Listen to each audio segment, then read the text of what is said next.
Ce n'en est peut-être pas une, celle que Bordeaux, grâce à David Bellion, mène devant Lille, mais c'est un match qui s'équilibre et Lille va certainement vouloir revenir dans cette partie et va se donner les moyens d'y parvenir. Mi-temps 1-0 grâce à Bellion et discussion entre Chalmet et l'arbitre. Il y a eu, c'est vrai, quelques coups échangés. Et allez Gaëtan avec le buteur.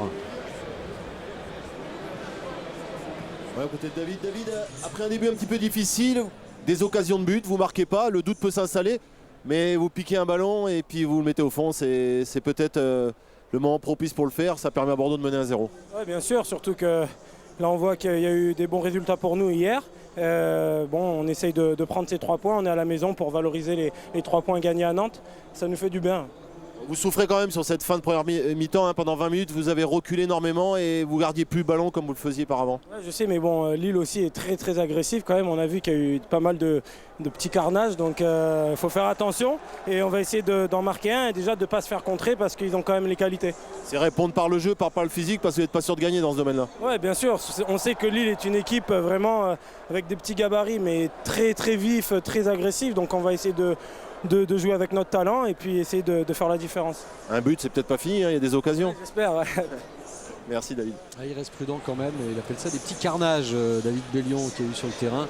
On va revoir son but suite à une erreur individuelle de Rami. Joli but parce que c'était pas facile à mettre là-bas dans le coin, hein, au-dessus de la jambe de Maliki. Allez, on voit les stats de cette première période. C'est Lille hein, qui est devant dans la possession de balle. Alors on a l'impression, 17 fautes.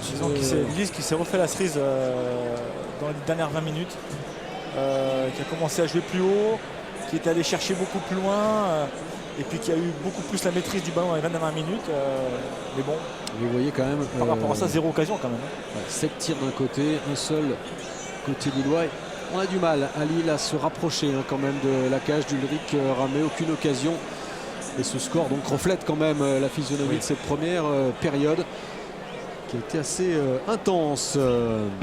Allez, on voit les meilleurs justement, vous allez vous en rendre compte, ces occasions bordelaises. On l'a dit Jean-Pierre, le début de match. Surtout. Le début de match, il était bordelais et par plusieurs fois, hein, Kavenaghi aurait pu marquer. Il y a 3 occasions vraiment franches. Celle-là notamment. C'est quoi? C'est un manque de concentration sur ce coup-là? C'est le terrain? Non, c'est pas le terrain. Je pense qu'à un moment, il se croit peut-être hors jeu. Et, il la joue pas comme il aurait dû faire si vraiment il avait été dans le jeu. Et alors là, il est nonchalant. Ouais, il litige, pénalty, pas pénalty. Pas pénalty.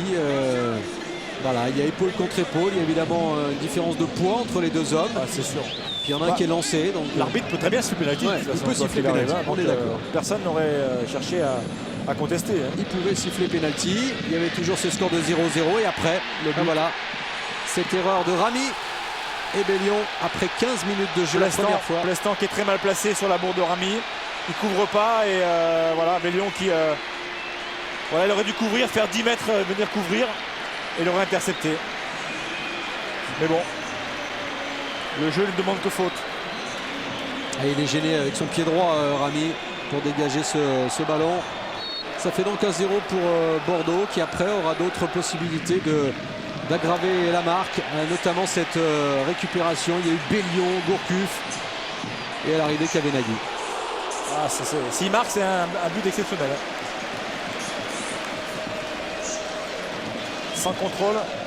Il pouvait très bien aussi décaler celui qui arrivait dans son dos. Et ça ne doit pas passer très loin du poteau de Maliki. Ensuite, il y a cet accrochage et surtout cette petite perte de connaissance. Diarra va prendre un carton jaune sur ce coup de coude qui n'est pas beau du tout, à défaut d'être intentionnel. C'est vilain et Mabouba va sortir.